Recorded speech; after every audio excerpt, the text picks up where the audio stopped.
A great trip last week. It's good to see all of you back in Washington. This afternoon in the Rose Garden, President Trump, alongside First Lady Melania Trump, will sign the Take It Down Act into law. First Lady Melania Trump was instrumental in getting this important legislation passed. The Take It Down Act will protect victims of digital exploitation, hold internet platforms accountable by requiring them to remove such imagery from their platforms, and provide justice for victims by allowing prosecutors to go after those who publish non-consensual explicit images online. The First Lady met with members in the House and the Senate, survivors and their families, and advocates throughout the process to get this bill across the finish line. We are grateful for the First Lady's hard work and dedication to this issue, and moving forward, she will continue to champion the well-being of our nation's children through her Be Best agenda. I know the President looks forward to signing that bill into law later this afternoon, and we will see you all there. In other news, the One Big Beautiful Bill passed the House Budget Committee last night, bringing it one step closer to final passage. The One Big Beautiful Bill is perfectly named because it represents a once-in-a-generation opportunity to deliver on the Make America Great Again agenda responsible for President Trump's landslide victory on November 5th. The America First policies in this bill are the reason why Republicans currently have the majority in Congress right now. Passing this bill is what voters sent Republicans to Washington to accomplish. And that's why it's essential that every Republican in the House and the Senate unites behind President Trump and passes this popular and essential legislative package. This bill will be the single most pro-small business, pro-family, and pro-American worker legislation ever. This bill will give Americans the largest tax cuts in our nation's history. When Republicans pass the bill, Americans will be keeping more of their hard-earned money and taking home much bigger paychecks. The One Big Beautiful Bill will deliver some of President Trump's central campaign promises. No tax on tips for our hardworking waiters, waitresses, and service workers. No tax on overtime for our law enforcement officers, our firefighters, and all those Americans who are putting in extra hours to make ends meet. And a large tax deduction on interest payments for Americans who purchase American-made cars. Despite desperate Democrat lies, the biggest beneficiary of this tax cut will be working-class Americans and their families. Americans earning between $30,000 and $80,000 per year will pay about 15% less in taxes after this legislation is passed. And according to a brand new paper from the White House Council of Economic Advisors, the average family with 2 children's take-home pay will be up to $13,000 higher because of the increase in wages and reductions in tax obligations. The CEA study also said that the average overtime worker receives a tax cut of roughly $2,000. Again, this is great news for our nurses, our police officers, and all those who work overtime to make ends meet across our country. Put simply, President Trump's One Big Beautiful Bill will be a boon for working-class America. This One Big Beautiful Bill is also pro-family. It will increase the child tax credit to $2,500 per child, establish optional savings account for newborn babies with a $1,000 credit added, and strengthen paid family leave. This bill also delivers historic tax relief to America's seniors by allowing middle and low-income Social Security recipients to deduct an additional $4,000 in payments from their taxable income. If Democrats get their way and the Trump tax cuts are not extended, Americans will face the largest tax hike in history to the tune of $4 trillion. Republicans must not side with Democrats in helping them raise taxes. The One Big Beautiful Bill also provides critical protections of Medicaid, which will strengthen and preserve the program for decades to come through common sense efforts to eliminate waste, fraud, and abuse. Medicaid will no longer be used to pay for barbaric gender mutilation procedures on minor children. And the 1.4 million illegal aliens who are currently improperly receiving Medicaid benefits will be kicked off the program to preserve it for hardworking American citizens who need it. President Trump and Republicans are protecting Medicaid benefits for pregnant women, children, disabled individuals, low-income seniors and families, and the most vulnerable Americans in our society. And that's what Democrats are so angry about. Basic Medicaid protections that will stop the funding of transgender insanity and illegal aliens from ripping off American taxpayers. As you all know, over his first 4 months in office, President Trump ended the previous administration's open border crisis and secured our homeland in record time, all using executive authority. Now Congress needs to act. The One Big Beautiful Bill is the most significant investment in our nation's border patrol and law enforcement agents in our nation's history. The bill ensures that President Trump's popular and successful border security measures are made permanent. Republicans have the backs of Border Patrol and ICE agents who were put through hell over the past 4 years and have quickly worked to secure our southern border. And that's why this bill gives them more resources to do their jobs, including a $10,000 much-needed bonus to ICE agents and Border Patrol agents over the next 4 years. To provide those brave agents with desperately needed reinforcements on the ground, the bill allows for the hiring of thousands of new ICE personnel, customs officers, and Border Patrol agents. These significant hirings will empower President Trump to continue delivering on his promise to carry out the largest mass deportation in the history of our country. Again, that is a promise that Republicans made to American voters. It's a promise they were elected on, and it's a promise Republicans on Capitol Hill need to keep: secure our border. To supplement those efforts, the bill's funds will fund the completion of President Trump's signature border wall.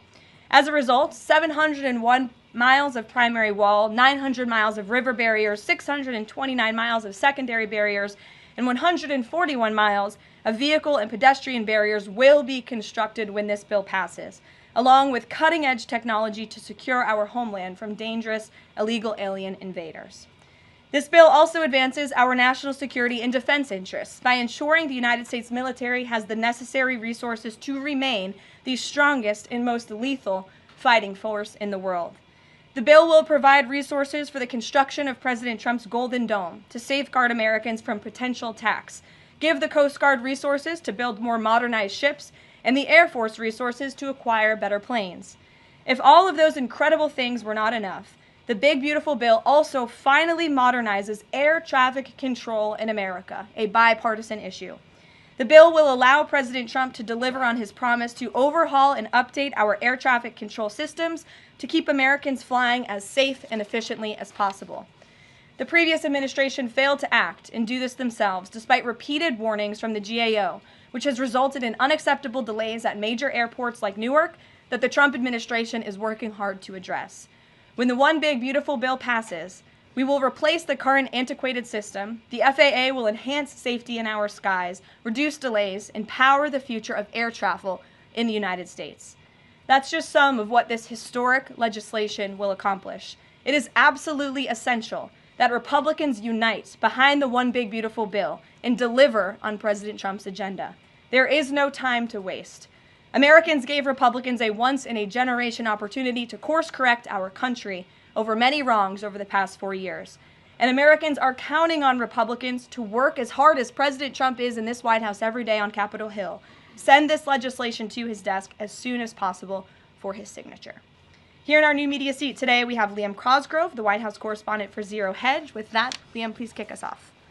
Thank you, Caroline. So my first question is on foreign policy. Sure. The president has made several moves towards peace in multiple fronts: India, Pakistan with the Houthis, talking with Iran and talking with Putin. Biden didn't even talk to Putin for the entire span of the war, which is crazy considering 2 nuclear powers were engaged in a proxy war. So I do admire these moves by the current president, I'll be honest. However, as of today, we are still funding both Israel's and Ukraine's wars. So can Americans expect to finally be done financing foreign wars at some point? Do you consider that one of the president's goals? Mm-hmm. Well, I think I can summarize the president's foreign policy agenda with 2 words: America first. And that means putting the American people and the American taxpayer first. And that's why the president is moving as quickly as he possibly can and working overtime to end these conflicts in both Israel and in Gaza, and also the Russia-Ukraine war. As you all know, the president will be speaking with Putin at 10 o'clock. He plans to call President Zelensky when that call concludes. I spoke to the president about that call at 10 o'clock. I don't want to get ahead of those very important conversations, but of course you will hear directly from the president or me after those calls conclude today, so you can expect that. As for Israel and Gaza, the president continues to not only himself but his national security team engage in talks on both sides of this conflict. The president made it very clear to Hamas that he wanted to see all hostages released. And last week, when we were flying out of town, there was great news on that front with the return of Eden Alexander, who is the last remaining hostage in Gaza. So to answer your question, the president is always thinking about the American people, the American taxpayer first. He wants these conflicts to end, not just to save money, but most importantly, to save lives. Thank you. And my only other question for you is, so over the weekend, President Trump posted Truth Social a video highlighting what most people call the Clinton body count, which is the strange number of suicides that seem to happen in Clinton circles. I have a headline here from the Washington Post that said, Trump peddles false conspiracy theories tying the Clintons to several deaths. So I just wanted to highlight real quick, this wasn't in Trump's video, but this is from the Arkansas Times, and it's the death of Mark Middleton, who was a former Clinton White House aide, who was found dead on a Clinton Foundation property. And I'll just quote from the Arkansas Times. Middleton apparently shot himself in the chest with a shotgun and also hung himself from a tree with an extension cord. So I have no idea how somebody commits suicide that way, but if the Washington Post is here, maybe you can enlighten us as to how that was actually a suicide. So anyways, that's just a lead into my question about the most famous Clinton-related suicide, which is that of Jeffrey Epstein. There's still a lot of questions around that case. You've released phase 1 of the Epstein files. What was missing from that is any connection to his ties to intelligence agencies, and that's really the whole story, that not just trafficking young girls, but doing it on behalf of intelligence agencies, and even potentially as part of a blackmail ring with potential ties to the Israeli government. So for phase 2, when can we expect it? Will it have information pertaining to those aspects of the Epstein case? I know the Attorney General has committed to releasing those files. I would defer you to the Department of Justice on her timeline, but when she has made a promise in the past, she has kept it, and I'm certain that she will in this case as well. Rachel. Thanks so much, Karoline. The president set a 2-week deadline for Ukraine and Russia to negotiate a deal. That time is now up. Does the president intend to set a new deadline on this call with President Putin? And how much longer is he willing to give these talks? Yeah, I don't want to get ahead of the specifics of the conversation the president will be having with President Putin in less than an hour this morning. But he has made clear throughout the entirety of this conflict, since he inherited it from Joe Biden. Don't forget, this is a war that began because of the previous administration's incompetence and weakness, and President Trump is working very hard to fix it. He has made it clear to both sides that he wants to see a peaceful resolution and a ceasefire as soon as possible. But as for specifics on a timeline, I won't get ahead of the president. And just on the goals for this call in particular, is the goal to get Putin to agree to a ceasefire? Is the goal to lead to some sort of in-person negotiations with Putin and the president? Well, I think, again, we'll see how the call goes, and the president has made it clear his goal is to see a ceasefire and to see this conflict come to an end. And he's grown weary and frustrated with both sides of the conflict. The president and his team have put an enormous amount of effort in solving this very complicated war that, again, began because of the last administration's weakness. Does he still want to meet Putin personally? I think the president would certainly be open to that, but let's see how this call goes today. What's the status of the secondary sanctions package? The president's been talking about that. You haven't imposed them yet, but is that still on the table? I think everything's on the table, yes, and again, I won't get ahead of the president in any commitments or decisions, but certainly it's something he's been looking at and discussing. Elaine. Hi, Ken. I want to ask you about the House budget bill. So does the president agree with Republicans behind this bill that Medicaid work requirements should be implemented as soon as 2026? So the president wants to preserve and protect Medicaid for Americans who this program was intended for, the most vulnerable in our society: pregnant women, low-income families, seniors, those who truly need these benefits. And it should be going to people who physically cannot work. We want to see able-bodied Americans at least working 20 hours per week, whether that's part-time or full-time, whether that's even looking for work or volunteering for 20 hours a week if they are receiving Medicaid. These are common sense provisions. These are common sense changes that were actually introduced by former Democrat President Clinton. They've been supported by every Democrat president since, including the previous president, Joe Biden. But again, these are common sense reforms to ensure that those that this program was intended for receive those benefits. And then just a quick follow-up. Is the president okay with this bill adding to the deficit?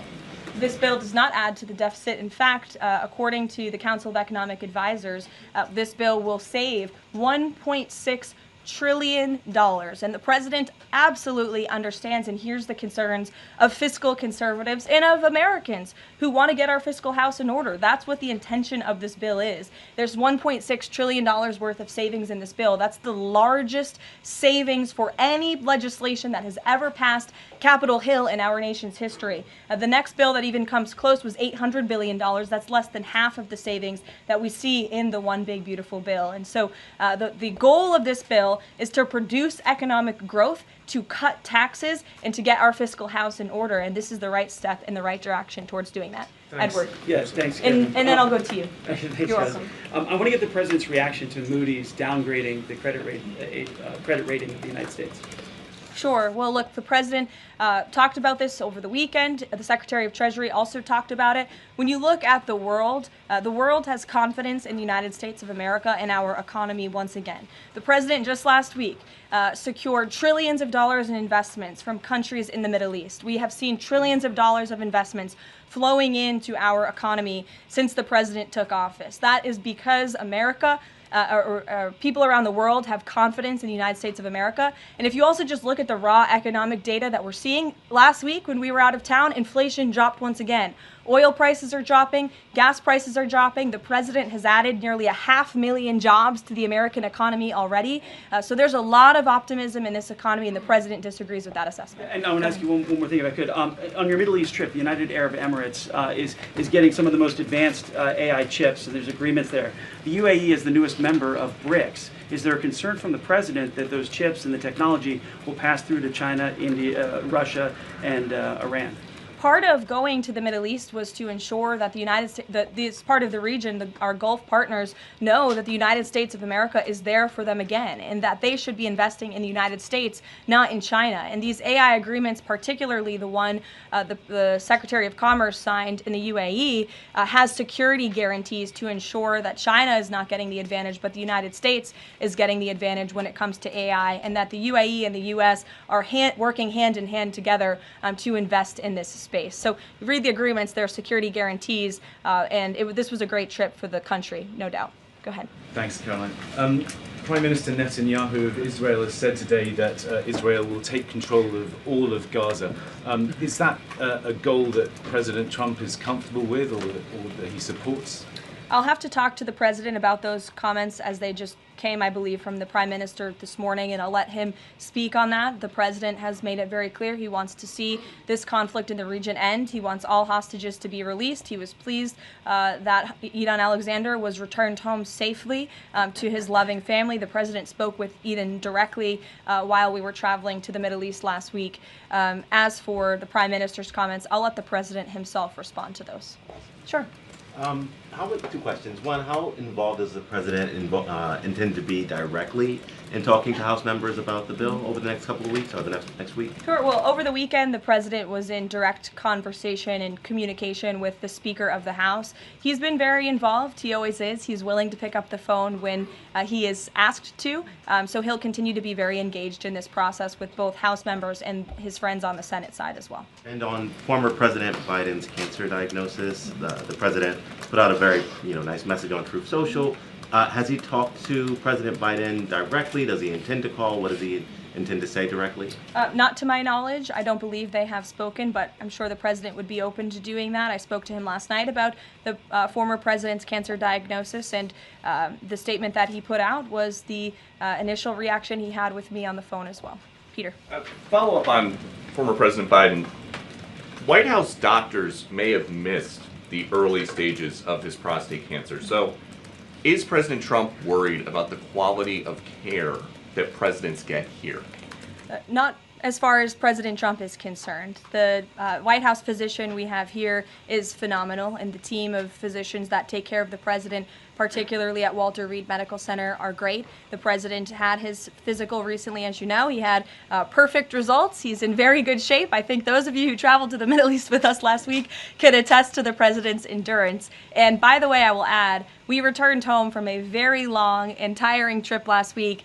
And on Saturday, where was the president? In the Oval Office working all day. He doesn't stop, he doesn't quit, he's in great health, and he trusts his physicians. Two more things. Putin ghosted everybody at these peace talks last week. As President Trump phones him today to try to figure out an end to the Ukraine war, does he think that Putin is the good guy or the bad guy?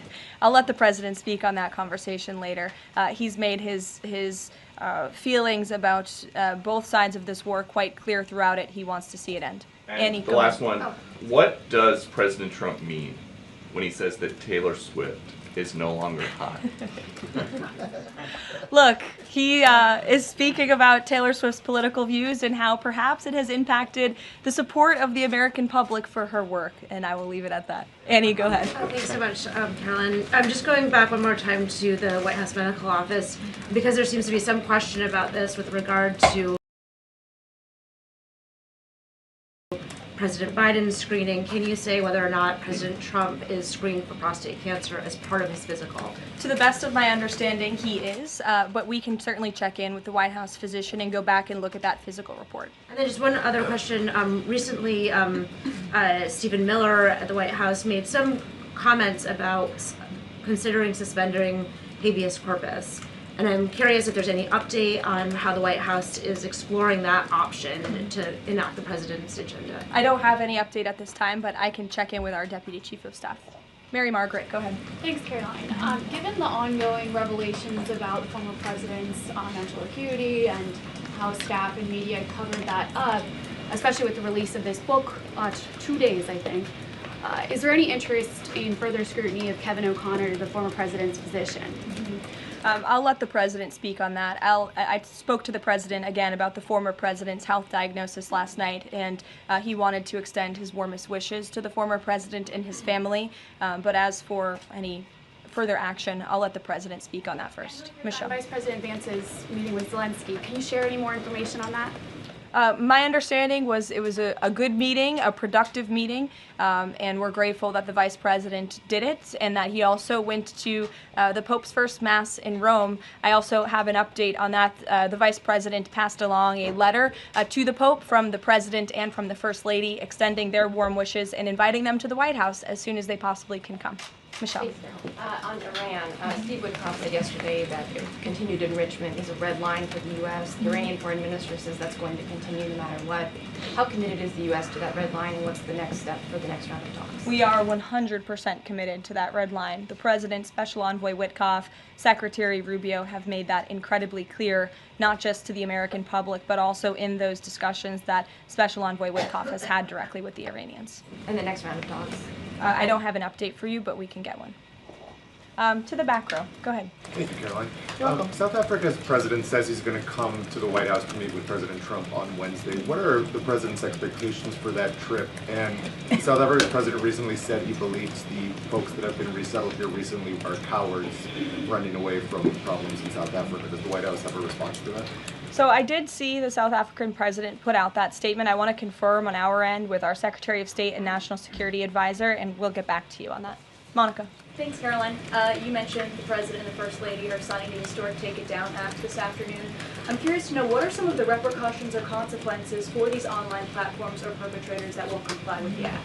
Well, what this bill does, it takes the initial step to ensure that prosecutors are able to take down, that's why it's called the Take It Down Act, platforms that are allowing this sexually explicit content on their platform. So it gives them more leeway to go after them as they see fit. But as for specific repercussions, I would defer you to the Department of Justice of how they plan to implement this bill once it is signed later today. Brian. Yes, thank you. You said in your opening statement you talked about this MAGA baby savings account. Exactly how would that work? Who would be eligible for it? I'm assuming women. would be eligible for that? Yes, so one of the provisions in the One Big Beautiful Bill, as I said, this is a very pro-family piece of legislation. Not only does it increase the child tax credit, but it also includes MAGA baby savings accounts for children that are born before January 1st, 2024, under 8 years old, U.S. citizens, and have at least one parent with a valid Social Security number.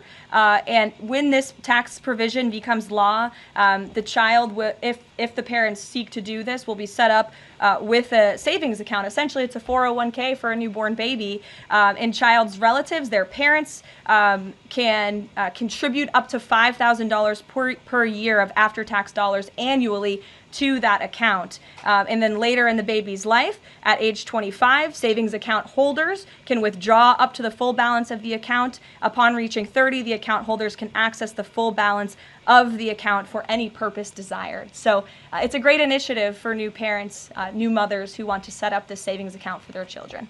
Ouija. Thank you, Caroline. President Trump and his top economic aides have repeatedly said that Americans will not pay the cost of tariffs. In fact, last week, Lutnick said people have to drop the, quote, silly arguments that consumers would pay the cost. But over the weekend, as you know, the president posted that Walmart should eat the tariffs and not charge the value customer anything. I'll be watching, and so will your customers. So does he acknowledge that if companies don't absorb the full cost, Americans will have to pay?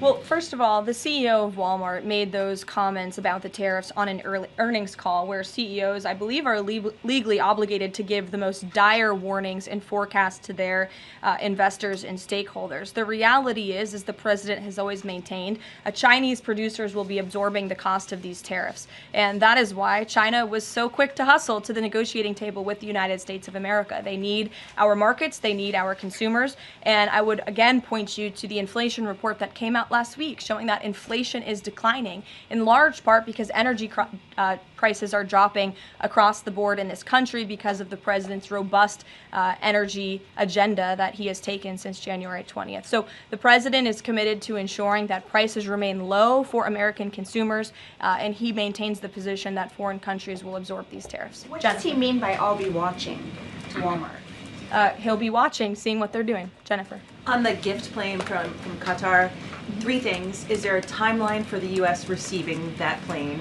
Do you know how long it will take to retrofit the plane to presidential standards? And thirdly, has the intelligence community, security folks, have they weighed in on whether that plane can actually be secured to presidential standards? I'm glad you brought up this question because I was watching the American press spew a lot of misinformation about the plane donation last week when we were abroad. Let's be very clear. The government of Qatar, the Qatari family, has offered to donate this plane to the United States Air Force, where that donation will be accepted according to all legal and ethical obligations. It will be retrofitted to the highest of standards by the Department of Defense and the United States Air Force. This plane is not a personal donation or a gift to the President of the United States. And everyone who wrote that last week should go and correct their stories because this is a donation to our country and to the United States Air Force. As for a timeline, because it is the United States Air Force that is accepting the plane, I would defer you to them for specifics because the President, frankly, has nothing to do with it. It's the Air Force's project to take on. Sure. Elizabeth. Thanks so much, Caroline. Did the president call fiscal conservatives who were hesitant to vote for the Big Beautiful Bill? And if so, what did they say? What did he say? I don't reveal the president's private discussions unless he gives me the liberty to, but he has been engaged in this process. He spoke to the Speaker of the House, and he will continue to make those phone calls if it's necessary for him. Sure. Thank you, Caroline. I'll go to both of you. Go ahead. Thank you. Any updates on Greenland? Will the president be making any trips, and do we have any details you can share with us? I don't have any future foreign trips to read out for you. We just returned home from one. But the president maintains the reasoning for Greenland's strategic purposes in the Arctic, and he continues to remain committed to the idea of obtaining Greenland in whatever means we can to advance our national security interests in the region. Sure. Thank you, Caroline. I have a question. Was Lebanon part of the discussions during the Middle East tour, and did you meet with any Lebanese representatives? To my knowledge, the president did not meet with any representatives from Lebanon, although he did talk about the election that they recently had there and how he hopes that Lebanon can come to a more peaceful place in their country and that we drive out Hezbollah, Iranian-backed Hezbollah proxies in Lebanon to ensure peace and prosperity in that country and also for the greater Middle Eastern region. And I would just add to that before I wrap up, because the president's call will begin in a few minutes. The president's historic tour to the Middle East last week truly reset our foreign policy agenda in that region. I think actually, in fact, the Washington Post had a headline, President Trump remakes U.S. foreign policy in the Middle East. And that's absolutely true. He took a courageous and bold step to lift sanctions on Syria. He strengthened our ties with our Gulf partners, and he put Iran into a very difficult position because the United States of America is back. And I will summarize the president's trip with an anecdote that I heard directly from a member of one of the foreign delegations. I asked him how hopeful their country was when they learned President Trump won the election. And he told me when President Trump won the election, it was like the lights turned on in a dark room. For the past 4 years to the rest of the world, America was dark. We were unresponsive. We did not pick up the phone. We did not return calls. All of that has changed under the leadership of this president. And I think the world saw that last week with this historic and wildly successful trip. And the work continues. The president will be speaking to President Putin at 10 a.m. and we'll have a readout for you after that call. And we'll see you in the Rose Garden at 3 o'clock. Thanks, guys. Thanks, Karoline.